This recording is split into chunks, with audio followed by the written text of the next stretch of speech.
जी student, तो हम लोग बात कर रहे थे कि अगर फोर्स मेरे पास जो है इसकी एक फॉर्म जो कूलम्स लॉ की हमने देखी है which is equal to formula के मानो 4 pi epsilon not q1 q2 over r square, और ये साथ क्या है यूनिट वेक्टर को मल्टीप्लाई किया।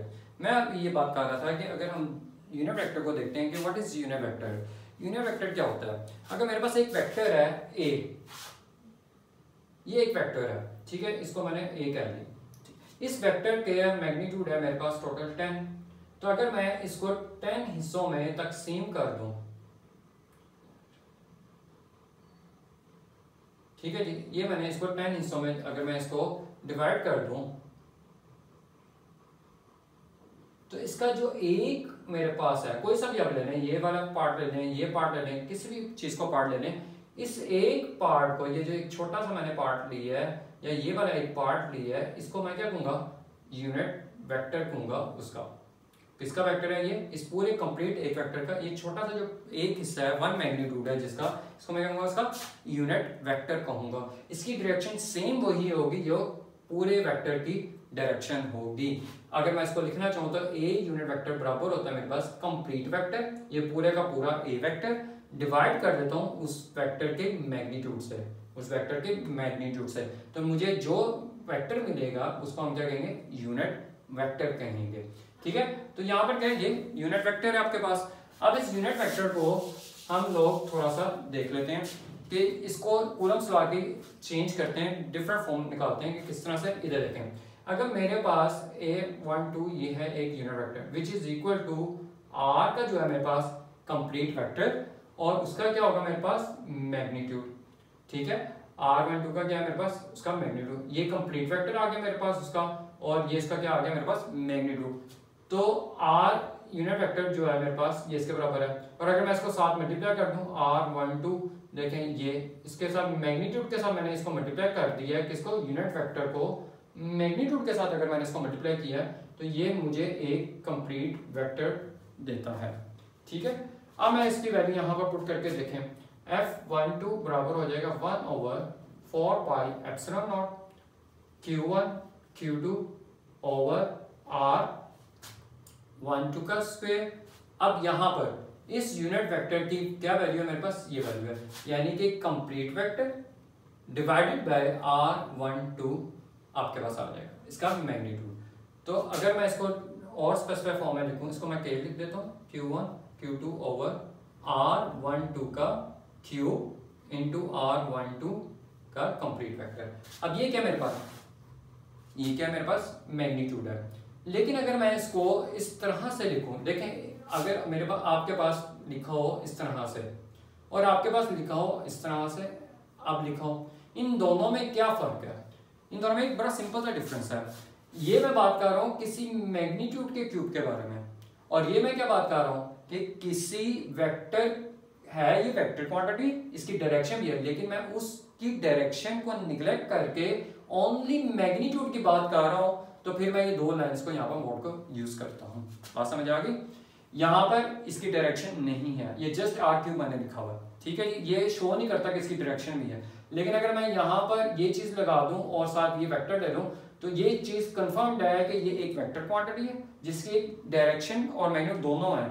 लेकिन जो मैं बात कर रहा हूँ वो सिर्फ और सिर्फ इसकी डायरेक्शन को निगलेक्ट करके ओनली मैग्नीट्यूड की बात कर रहा हूँ।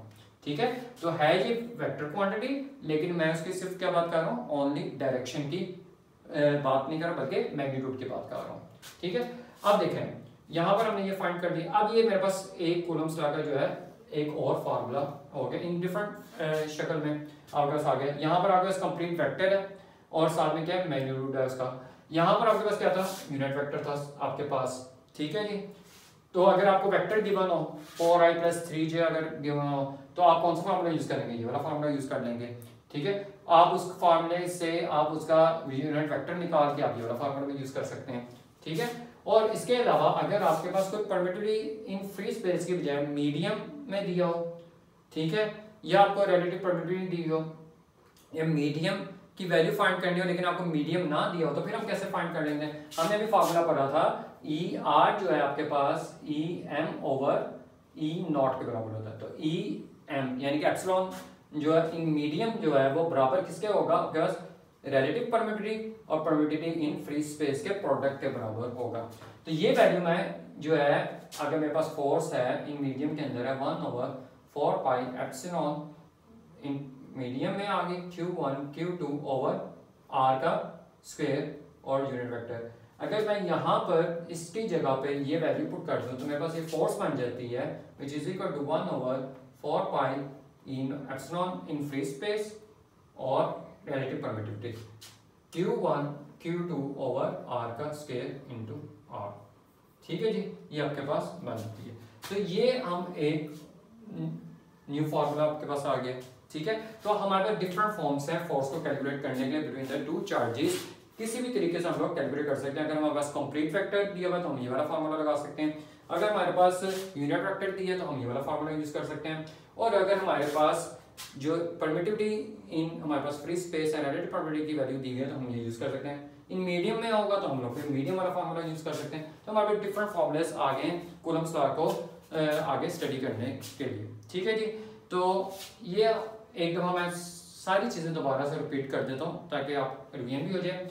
कूलम्ब्स लॉ क्या कहते हैं जी, हमें कूलम्ब्स लॉ ये कहता है कि फोर्स जो है वो डायरेक्टली प्रोपोर्शनल है बिटवीन टू चार्जेस के डायरेक्टली प्रोपोर्शन है, और फोर्स इनवर्सली प्रोपोर्शन है distance between them two charges. ठीक है, which is equal to F directly proportion to Q1 Q2 and inversely proportion R का स्क्वायर। इसको हम इनवर्स स्क्वायर लॉ भी कहते हैं। ठीक है, K क्या है, कूलम्ब्स कांस्टेंट है which is equal to 1/4 pi epsilon naught. Epsilon naught क्या परमिटिविटी इन फ्री स्पेस है आपके पास, यानी कि एयर में आप बात कर लें। और परमिटिविटी क्या होती है हमारे पास, it is the characteristic of the medium between the two charges which affect the force. ठीक है, इसको हम परमिटिविटी कहते हैं। ठीक है, ये एक ही मीडियम की कैरेक्टरिस्टिक होती है जिसके ऊपर फोर्स डिपेंड करती है, यानी कि फोर्स से कम ज्यादा हो सकती है। उसके बाद हमने देखा था इनके यूनिट्स देखे थे, इनकी वैल्यूज देखी थी, और उसके बाद हमने इसकी ग्राफिकल रिप्रेजेंटेशन देखी थी कि Q2 के ऊपर जब फोर्स लगेगी तो उसको हम 2 को यहाँ पर लिखेंगे क्योंकि चार्ज 2 के ऊपर लग रही है, लगा कौन रहा है, 1 लगा रहा है। इसी तरह फोर्स 1 यहाँ पर लिखेंगे, 2 यहाँ पर लिखेंगे। ठीक है, कि चार्ज 1 के ऊपर फोर्स लग रही है F1, लगा कौन रहा है, 2 लगा रहा है। ठीक है, F12 F2 फोर्सेस के मैंने वैल्यूज लिखी थी in the form of unit vector. Unit vector क्या देता है, हमें डायरेक्शन देता है उस फोर्स की कि किस साइड पे फोर्स लग रही है, राइट साइड पे लग रही है, लेफ्ट साइड पे, किसी भी डायरेक्शन की हमें देता है, बताता है उस बारे में।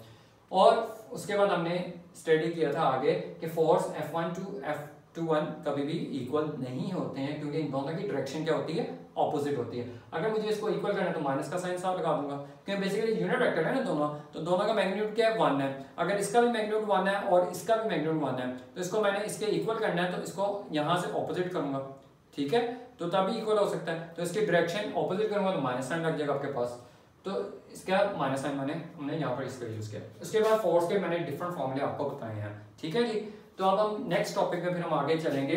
ये तो अभी हमने चार्जेस की बात की है कि चार्ज क्या होता है, चार्ज के दरमियान में फोर्सेस कौन सी होती हैं। अब हम इस चार्ज के बारे में आगे नेक्स्ट लेक्चर में हम लोग देखेंगे कि इस चार्ज को जब हम लोग ग्राफिकल रिप्रेजेंट कैसे करेंगे, यानी कि इस चार्ज को हमने अगर एक पेपर के ऊपर डिफाइन करना है, इसकी फील्ड ऑफ लाइंस को डिफाइन करना है, इसके जो फील्ड ऑफ लाइंस हैं कहाँ से ओरिजिनेट करती हैं, कहाँ पर एंड करती हैं, प्लस चार्ज हो तो क्या कैसे ओरिजिनेट करेंगी, माइनस चार्ज हो तो कैसे ओरिजिनेट करेंगी, नेगेटिव चार्ज हो तो अगर दोनों चार्जेस मौजूद हो फिर ये फील्ड ऑफ लाइंस कैसे रहेंगी, तो इसके बारे में हम फिर नेक्स्ट लेक्चर में स्टडी करेंगे। Thank you.